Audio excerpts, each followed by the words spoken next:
Ladies and gentlemen, the Prime Minister of Islamic Republic of Pakistan.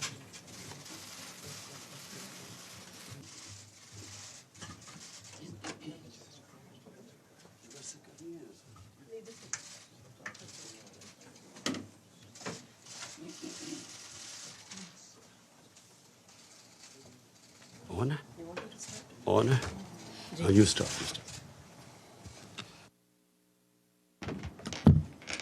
So, Assalamu alaikum and a very good afternoon, everyone.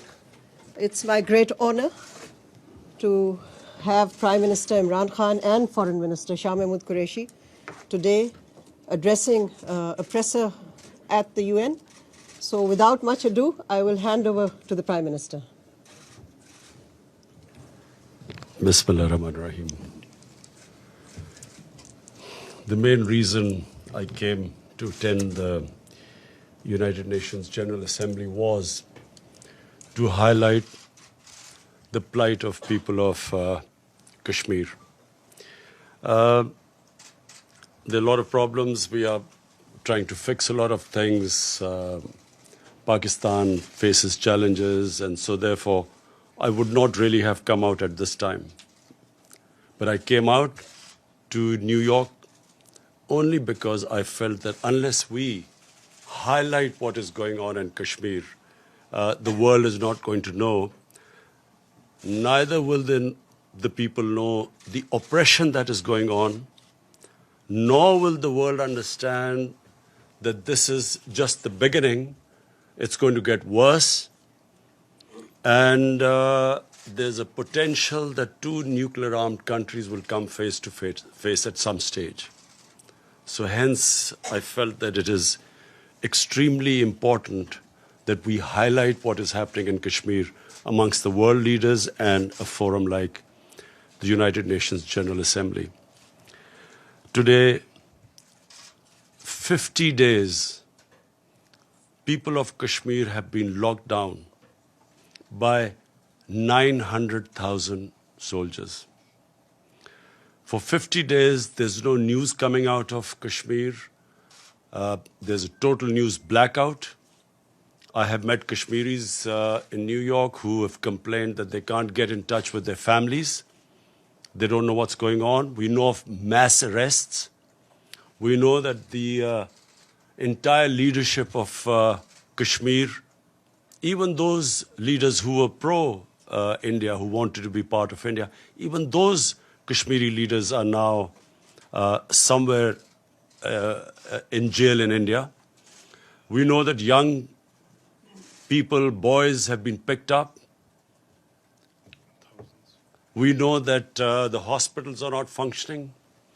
One of the members who came to see me, who belongs to Kashmir, told me that his relative suffers from dialysis, has kidney problems, so has to have dialysis, and he's fearing for his life. So basically, my whole point of saying, of coming here was to highlight this. This is unprecedented. 8 million people in an open jail is unprecedented in this day and age. And then this nonsense that this is a part of India, so the world should stay out. Just to remind the world that there are 11 Security Council, UN Security Council resolutions that recognize Kashmir as a disputed territory and which gave the right to people of Kashmir the right of self-determination through a plebiscite to decide their destiny. That right has been given to the people of Kashmir. For 70 years, this plebiscite never took place. And then unilaterally, this BJP government has annexed Kashmir. They have gone against their own constitution. They've revoked the constitution of Article 370. And so what we fear now, I mean, the next point is what is going to happen. What we fear, and which is the stated aim of the BJP government, that they will change the demography of Kashmir. To change the demography of an occupied piece of land is against the Fourth Geneva Convention. It's considered a war crime.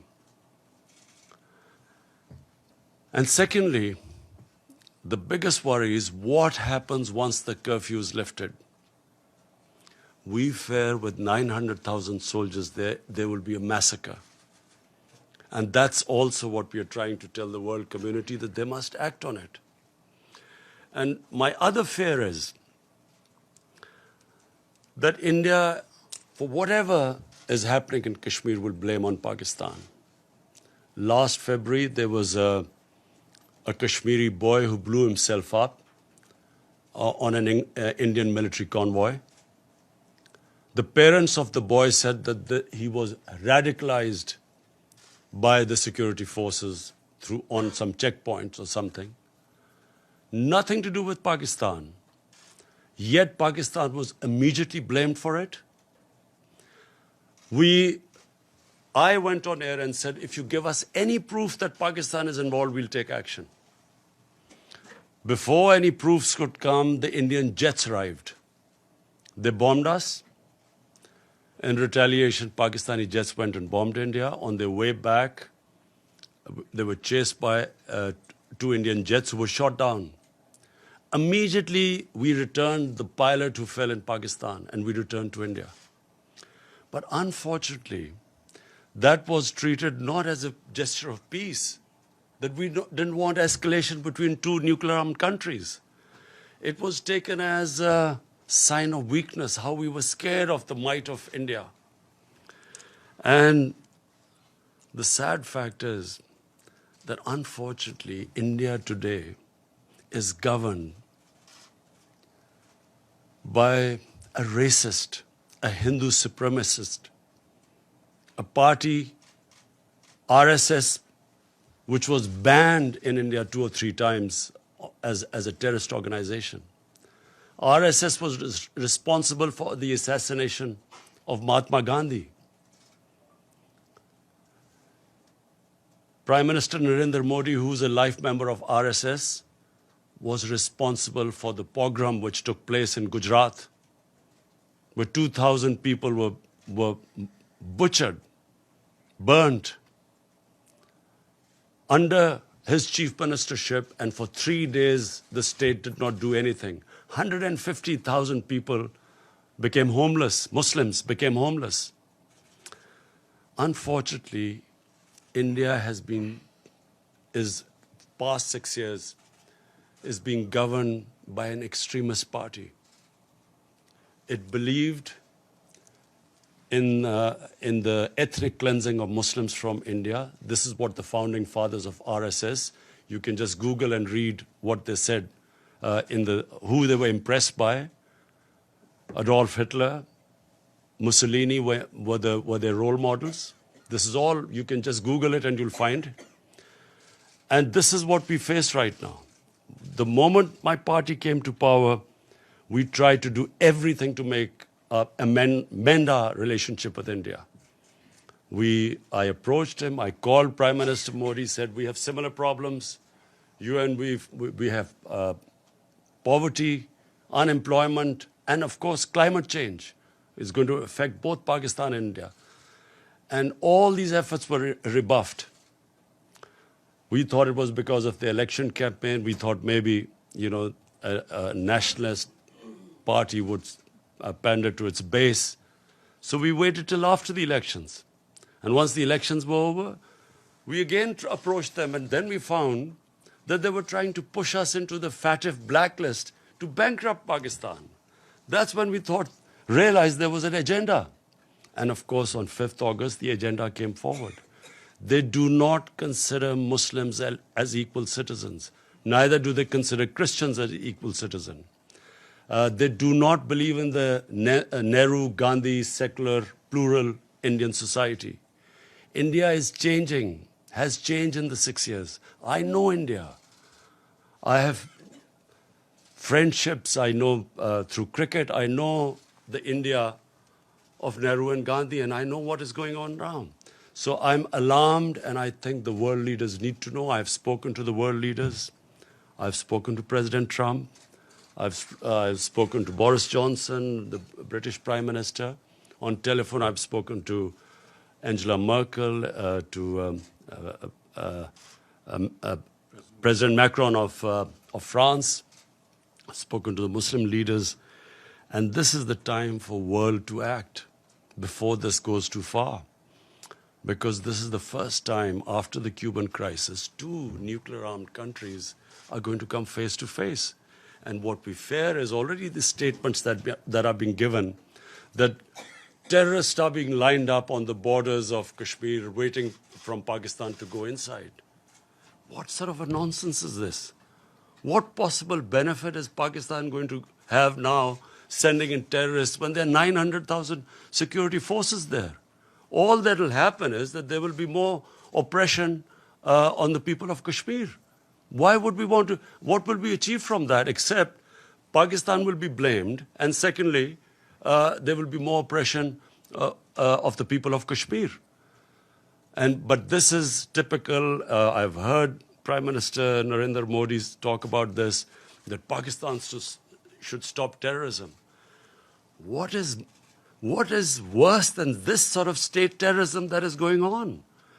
How can anyone justify 8 million people locked up inside? What justification could there possibly be for this? For 50 days? Meeting cancelled here. Anyway, I hope that, by the time I leave here, I will be able to apprise everyone of the situation. I also want the United Nations they have a responsibility. After all, it is the United Nations Security Council resolution that gave the Kashmiris the right of self-determination. And what is happening to them right now, responsibility lies on the United Nations too. And also, I think, finally, of the world leaders, the big countries, the powerful countries, I would urge them to look beyond big markets. There are certain, if this thing goes wrong, the effects will go way beyond the borders of the subcontinent. And this obsession with big markets and trade and all that, I mean, this is serious.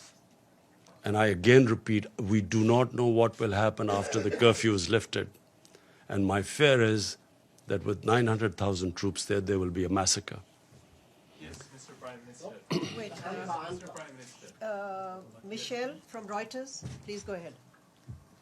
Thank you, Prime Minister. Michelle Nichols from Reuters. On behalf of the UN Correspondents Association, thanks so much for the news conference. There was a report earlier, as you said, you met with President Trump yesterday.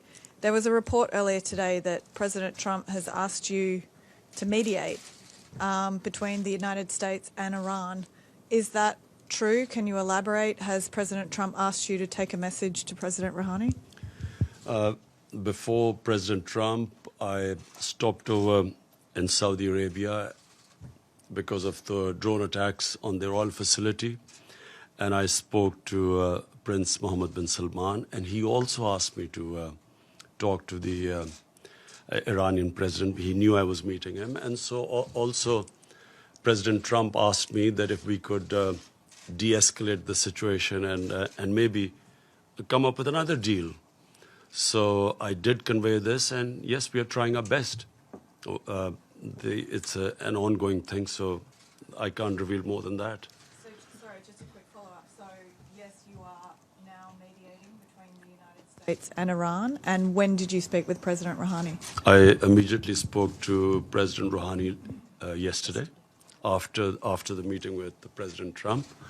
But I can't say anything right now more than this, except that we are trying and mediating. So, how do you think the situation can be escalated? I'm hoping that that there is no conflict. You see, I do not believe that conflicts actually resolve anything. I mean, we have the situation in Afghanistan, and here's me on record saying that I was anti this the whole war in Afghanistan and Pakistan becoming part of this war. And I was told both times that, look, the war in Afghanistan will be over in a few weeks and Pakistan will only be involved in it for a few weeks. So, 19 years down the line, we have a situation. Again, by the way, we are still hoping. I've spoken to President Trump. We are trying now to get the talks restarted between Taliban and the Americans. And hopefully, if the deal is signed, which was almost about to be signed, then I would try and meet the Taliban to convince them to talk to the Afghan government then. Because until now, that's where the hitch was. Taliban were talking to the Americans, but not to the Afghan government. So Pakistan is affected by this, by all the turmoil in Afghanistan. We desperately want there to be peace, also for the sake of people of Afghanistan. Also, this would be a tragedy for not just Pakistan, but I mean for all developing countries with their budgets being affected if this war takes place and the oil prices shoot up. It's going to cause much more poverty, so we'll try our best in both cases. Thank you. James, Al Jazeera, and after this, if I can't identify somebody, please identify yourself before you ask a question. James, go ahead. James Bays from Al Jazeera. On Kashmir, I've heard absolutely everything you've said, but I still want to ask this question. You're here in New York. Prime Minister Modi is here in New York. You both had meetings with President Trump. Is there a possibility of face-to-face diplomacy? Is there a chance for diplomacy on Kashmir? Look, before 5th August, Pakistan tried everything. I spoke to President Modi too, saying we have similar problems. Our problem is poverty, above anything. The responsibility of the head of state above anything is to get people out of poverty. And conflict is one that creates poverty. And sadly, as I said, there was no response. Now, after the 5th of August, I'm afraid what is the point of talking now? What they had done to Kashmir, unless and until they lift the curfew and then restore that Article 370, there's no chance of talking. So that's why we've asked President Trump and other world leaders to intervene. The lady in pink right here. Thank you very much. Mr. Prime Minister, you're a man of enormous sophistication, and you're aware, I know, that there are very often forces behind the kinds of conflicts you're facing now. You have mentioned the Security Council. Now, one of my concerns, if this issue becomes before the Security Council, is there has been a tendency to attack Islamic countries, Iraq, Libya, and now Syria. And wouldn't it be risky to get the Security Council, with its multiple interests conflicting, involved in this? What would your expectation or hope be? Look, I mean, if ever the Security Council has to move, it's now. And I'll say for two reasons. One, the people of Kashmir are suffering simply because the Security Council could not implement its decision to allow them the right of self-determination. The 11 resolutions. So it's their responsibility. 8 million people are locked inside for 50 days. It's inhuman. So what is the Security Council for then? Second, this has a potential of the unthinkable. Two nuclear-armed countries face to face. Surely the Security Council came into being to stop this. I mean, this is as bad as it gets. Yeah. So here's me, the reason I started by saying, I would not have come out of Pakistan because, we are just about coming out of a really difficult economic situation and governance issues and fighting a corrupt mafia. I would not have come here. But I'm alarmed because here's me, there's one prime minister that side, there's one this side. A sane mind can't think of a nuclear war. No sane mind can think of it. We grew up after the Cuban crisis, and all of us sort of knew that the Cold War war was there because the other war was unimaginable. But when you have what you have in India right now, and I say this who knows India, this is an ideology, a racist ideology, which believes in the supremacy of a Hindu race. The other races are not supposed to be equal. How do you reason with them? How do you reason with what they've done in Kashmir?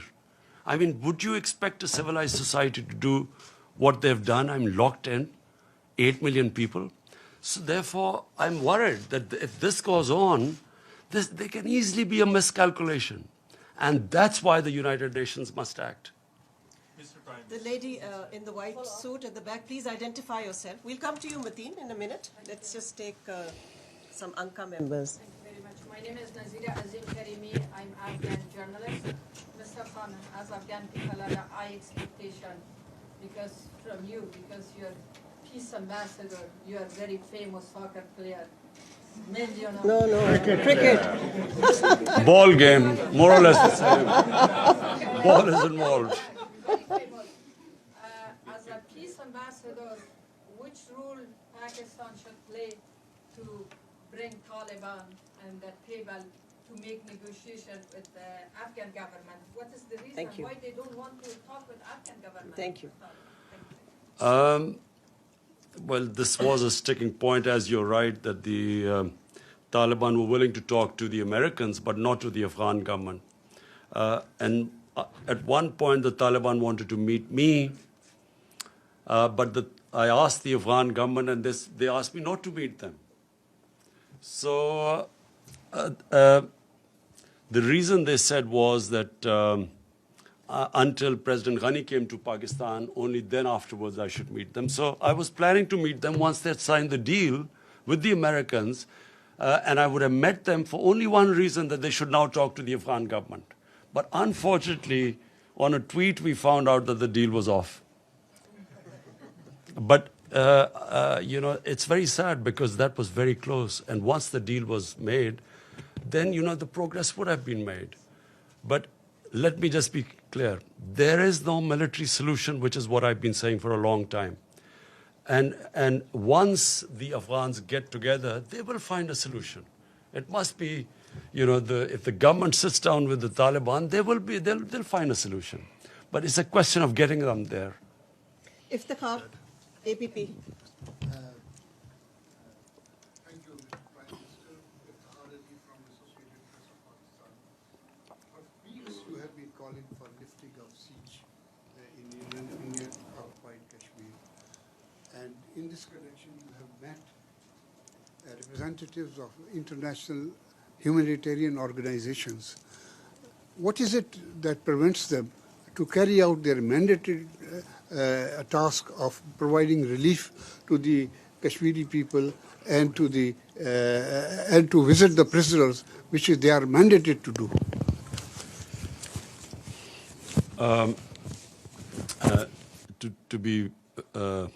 To be absolutely frank, I am a bit disappointed by international community. I'm disappointed first because, if 8 million Europeans were put under siege like this for 50 days, or Jews were put under siege, or Americans were put on siege, well, forget Americans, even 8 Americans were put under siege, but I'm talking about any other. I mean, would the reaction have been the same? They make statements, and there is no pressure as yet on Narendra Modi to lift the siege.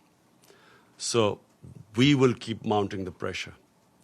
And I will tell the UN, I'm speaking on Friday, I will tell them that if there is a massacre, what are 900,000 troops doing there?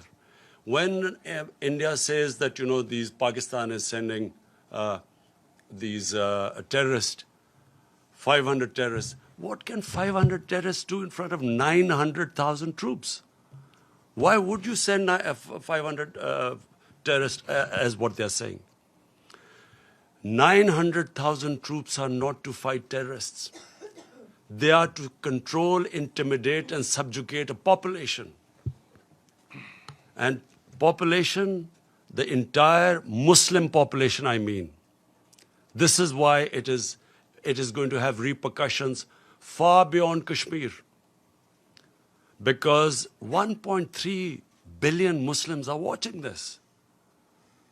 Where is the world community? Where is the international community? Where are laws?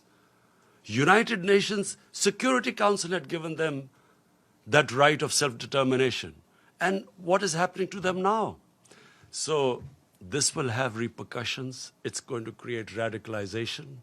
This is going to get worse. I'm flagging it right now because this is just the beginning. Once the curfew is lifted, God knows what is going to happen after that. Do they expect that the people of Kashmir, who've already lost 100,000 people in over 30 years, do they think that just because India has revoked Article 370, they will quietly accept the status quo? They will accept that India has taken over and annexed Kashmir? Of course, this is going to be there's every likelihood of there being a massacre. So the world community will be responsible. Mateen Heather. Can I just add to what the Prime Minister said to your question, sir? The President of the ICRC met the Prime Minister yesterday, and he said that in order to go and operate in Jammu and Kashmir, Indian occupied side, they need permits. They've applied for permits, and they have neither been refused nor been given permits. So practically, they're inaccessible. Yes, Mr. Prime Minister over here, Mateen Heather, Mateen. So you just expressed disappointment over international community's cold response.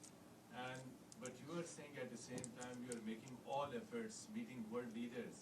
What is the reason India is unmoved? And when you met President Trump, again he said that he is ready to mediate if requested. So when he will be requested, and second part of it, how serious is the threat of attack or adventure from the Indian side, and what is your defense preparation? Do we have the capability to thwart any possible aggression from India with full force? Thank you, Mr. Prime Minister. Look, disappointed because I really feel, now not as a Pakistani Prime Minister, as a human being, I feel disappointed that how can the world community stay quiet when 8 million people are being treated worse than animals? It's just simply disappointment coming from there. Secondly, I know why the response is lukewarm, and I know why Mr. Modi is not pushed at the moment. The reason is because people look upon India as a market of 1.2 billion people. Sadly, this is what is happening. Material comes over the human. So it's because it's a big market. They know it's wrong. Everyone I've spoken to knows this is wrong. Some are appalled by it. But they keep quiet because in the end they start thinking of a market. But my simple message to all those who are looking at a big market, this can go very wrong.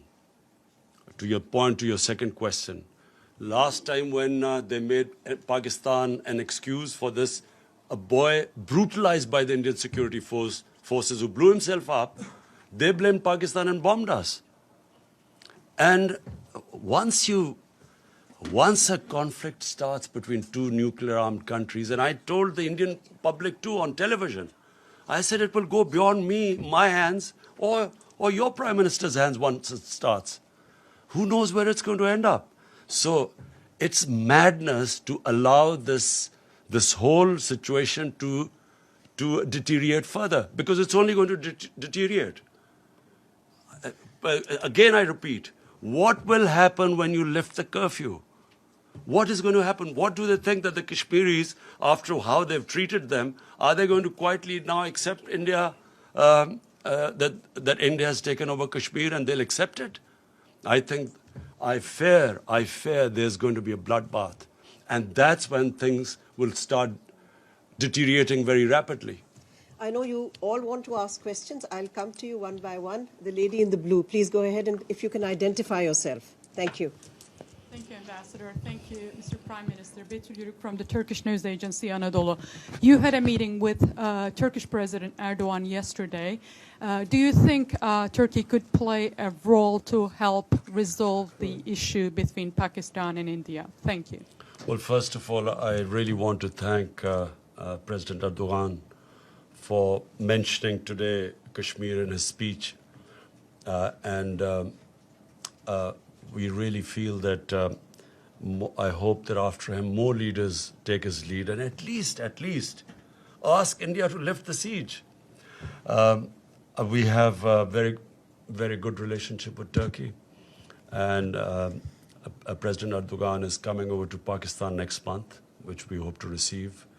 We hope to increase our trade, all sorts of, we're going to have financial agreements with Turkey. And yes, we are very thankful that the President has taken a very principled stand. Please go ahead. We'll come to you, sir, in a minute.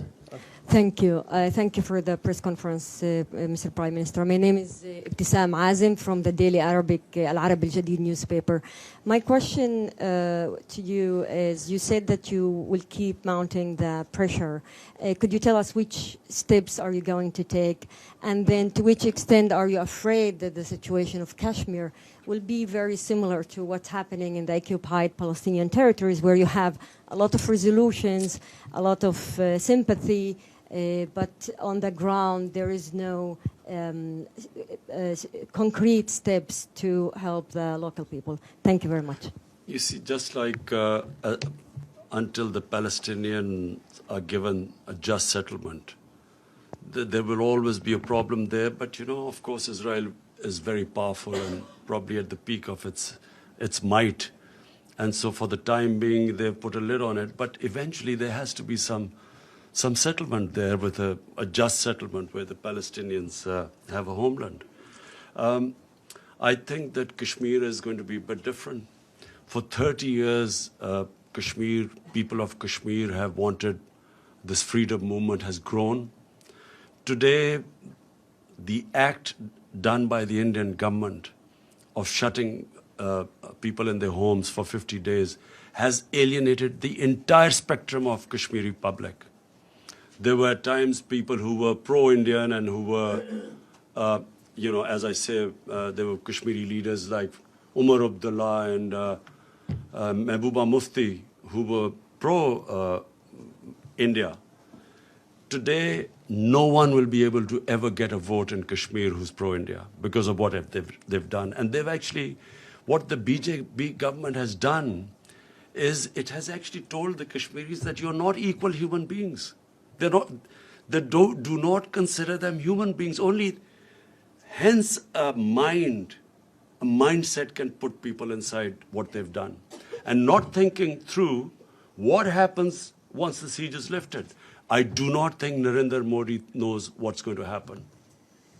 The gentleman right here. Yes. After this, we are going to have an OIC summit meeting. We will gather all the Muslim countries simply for one thing. The only reason the people of Kashmir are being subjected to this is because they're Muslims. And this is resonating in 1.3 billion Muslims. And it's very important for Muslim world to play its part, because they're only suffering because they're Muslims. The Hindu Kashmiris are not suffering. And that's why it is important for them to take a stand. Because if the Muslim countries don't take a stand for whatever reason, for their own trade or whatever agreements, that's what leads to radicalization, when the governments do not express the wishes of the people and when they see injustice. So I hope that, you know, the Muslim countries, we will have the OIC meeting next month. Joseph Klein of Canada Free Press. You've been quoted as saying that Pakistan had originally trained al-Qaeda forces, and also that you regretted the decision by the Pakistani government after the 9/11 attack to side with America against what would then refer to as terrorists. what assurances have you given to President Trump that Pakistan will indeed help in the fight against terrorists, including within Pakistan, that are aligned with the Taliban? Because I believe the second in command in the Provisional Transition Commission or Council that was being considered has significant ties with the terrorist organization in Pakistan. So what kind of assurances are you willing to give? Let me, what I said, and let me explain it in the exact context which I spoke. 1979, the Soviets invaded Afghanistan. 1980-81, the Americans decided to back Pakistan, back the freedom struggle in Afghanistan. And in 80s then, jihad was declared against the Soviets, and Muslims from all over the world were invited to participate in the jihad, means a freedom struggle for Afghanistan against the Soviets. Amongst them were Al-Qaeda. All these different organizations, Mujahideen groups, all arrived in Pakistan to defeat the Soviets in Afghanistan. And of course, Pakistan trained them, but they were funded by the Americans, by the Western countries, because all the Western countries backed the Afghan jihad. So my whole point was that then Mujahideen, who were doing, the Russians would call terrorism, but then we would call them freedom fighters. They were trained in the art of guerrilla warfare, which the Russians called terrorism. And so when the Soviets left, my whole point is that the United States also packed up and left. And we were left with the groups. So I was just explaining how come when they talk about Pakistan having these groups, this is how we ended up having the groups. If it would have been, which is what we hope now, we hope that there's a proper transition from Taliban, from when the Americans pull out of Afghanistan, we hope there's a transition to a proper political solution rather than just packing up and going as happened in 89. There will again be chaos in Afghanistan.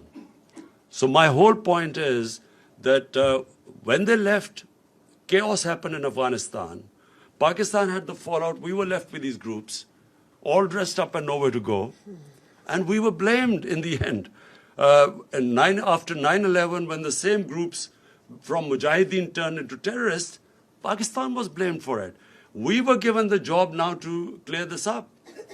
And we ended up losing 70,000 people from 2003 onwards. And so my whole point is that either we should not have participated in the Afghan jihad. Once we had participated, then we should not have been part of the American war on terror, because they turned the people who had been trained against the Soviets and foreign occupation. When the Americans occupied Afghanistan, they turned on Pakistan. Azim Mia and then Jahazeb of ARY. Azim Mia, please go ahead. Mr. Prime Minister, now you have met President Trump, so he has met Modi also. He has met him on both sides, and looks like he has got a tilt towards India. So that's one option. Secretary General says that the resolutions on Kashmir were not under Chapter 7. So according to the procedure of the Secretariat, Chapter 6 resolutions are non-binding. And in all that kind of a situation, what are the options left, except appealing to the international community? Because the international community looks like that right now, in the face of Indian-American alliance, things are getting bad. So what procedures you are going to adopt, and what is your approach, and where are you heading? Thank you. Azim, did you say I begged President Trump? No, you met President. Oh, thanks. I don't. I've never begged from anyone. So I have met, and I apprised President Trump exactly of the situation, and I have told him, like I have told you, the gravity of the situation. This could go serious. Look, intelligent human beings start thinking ahead. I mean, you have to think of the hope for the best, but you should be prepared for the worst. The worst scenario in this is unthinkable.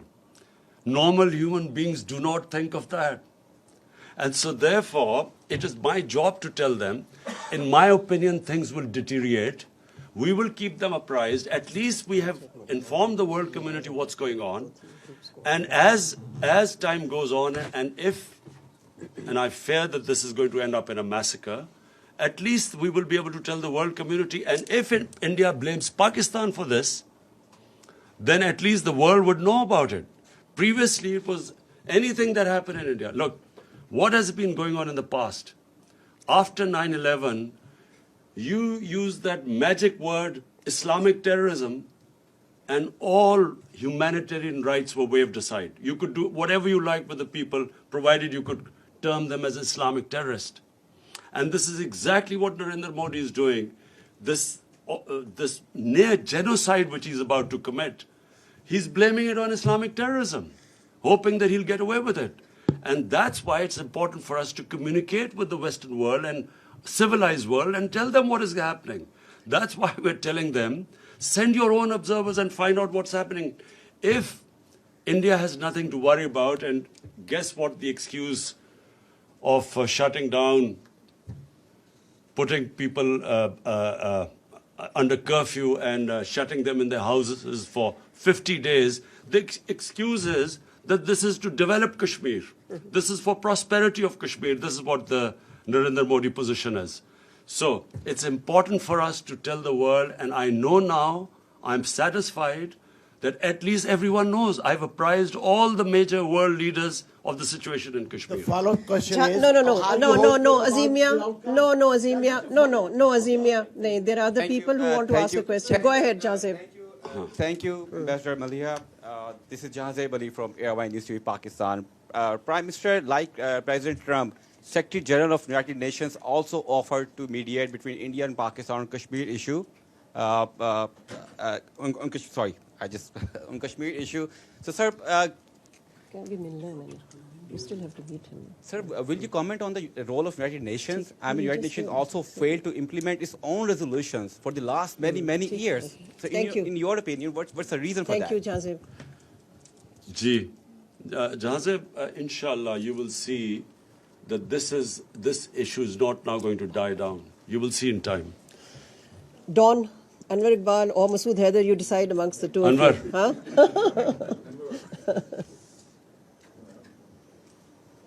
Sorry. I have a very brief, very simple question. You are here, met world leaders, you'll be speaking in 2 days, and you'll go back. What other options do you have now if the international committee does not respond? Look, Anwar, let's be straight about this. What options have we got apart from this? I mean, we can't attack India if, clearly that's not an option. Apart from that, we are doing everything possible. Apart from starting a war, we are doing everything possible we can. We are all the time exploring every possibility. We're making sure every world leader knows about the situation. I will be speaking on Friday as well, and I will try my best to make the world understand. And then media, I'm going to, you see, I believe that the media is very powerful.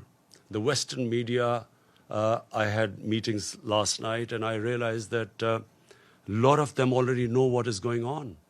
And so I know what happened in Bosnia. When the ethnic cleansing of Muslims started in Bosnia, for a while the world did nothing.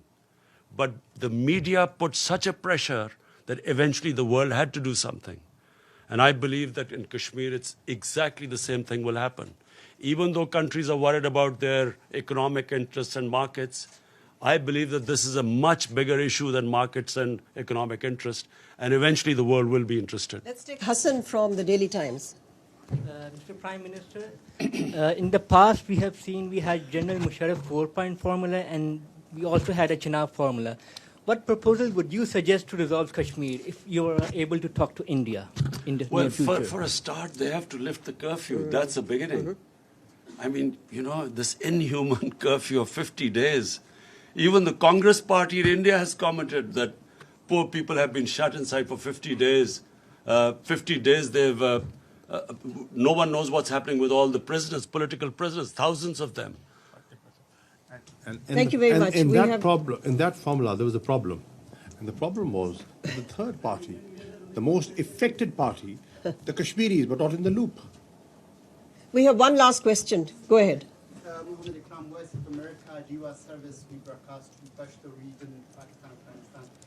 Did Trump ask you to play some role or active role in Afghanistan? And did he told you something about to put some pressure on Taliban? And what were you told him? I'll repeat what I said. We were very surprised because the deal was about to be signed when from a tweet we found out that the deal had been broken. So what we hope is that, and what we will try and do, is to actually get back that deal to be signed. And then Pakistan will do its best to get the Taliban to talk to the Afghan government.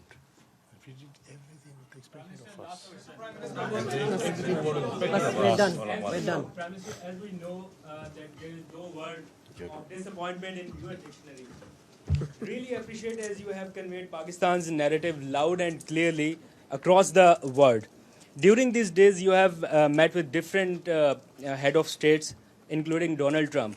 Now, in your opinion, what they are thinking and how much they are convinced? If no mediation, then what next? Look, the disappointment is not because I think that people of Kashmir, I feel that what Narendra Modi has done, he has boxed himself into a blind alley. There is nowhere for him to go from now onwards except a general massacre of people of Kashmir when the curfew is lifted. There's no other way for him to go. So I feel that from now onwards, and I know that the people of Kashmir for 30 years have been fighting for their independence, and 100,000 have lost their lives. They have lost fear of death. When a population, and you're talking about not a few thousands, 8 million people, when they lose fear of dying, and freedom becomes much more important than living a life of slavery, I don't think that he will be able to stop this now. I think the momentum will gain pace. So I'm not disappointed about where it is headed because I know that this will eventually now end up in freedom for people of Kashmir. What I'm disappointed is that for some reason countries put their economic interests ahead of human beings. This is the same with climate change. Countries, because of not wanting to lose their growth rate, do not realize that what impending disaster this climate change is bringing to the world. Neither do countries, for instance, which I'll be speaking about, this money laundering which comes from the developing world into the rich countries every year, billions and billions of dollars from poor countries moves to rich countries through corruption, ruling elites of developing world, taking the money out. And unfortunately, because if anything, the richer countries gain from it, they do not take any steps to stop it. This is a plunder of the poor countries. The poor countries are getting poorer. The rich are getting richer. And these criminals who plunder the poor countries have an easy way of parking their money, buying flats in New York and London. And that's what we want. We want the world to take notice of this. The richer countries, they should have strong money laundering laws. They should, if we can identify that money has been stolen from our countries, it should be immediately given back to us. But this is the problem because the laws are so complicated, and if the rich countries want, they can easily tighten the laws so that it will be the biggest deterrent for these criminals in third world to take the money out. Thank you. Thank you very much. One last question. Thank you.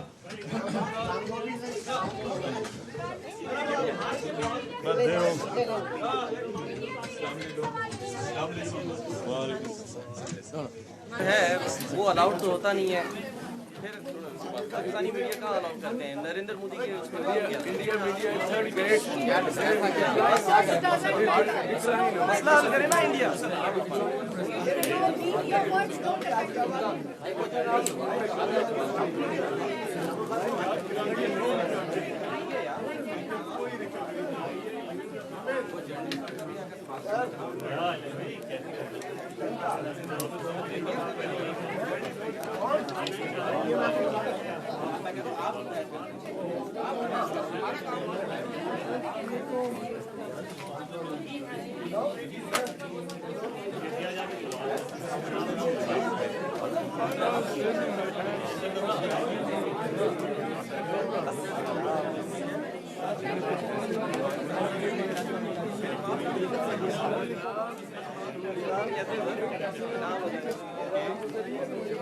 एक ही गुजरी है, एक ही पड़ी है।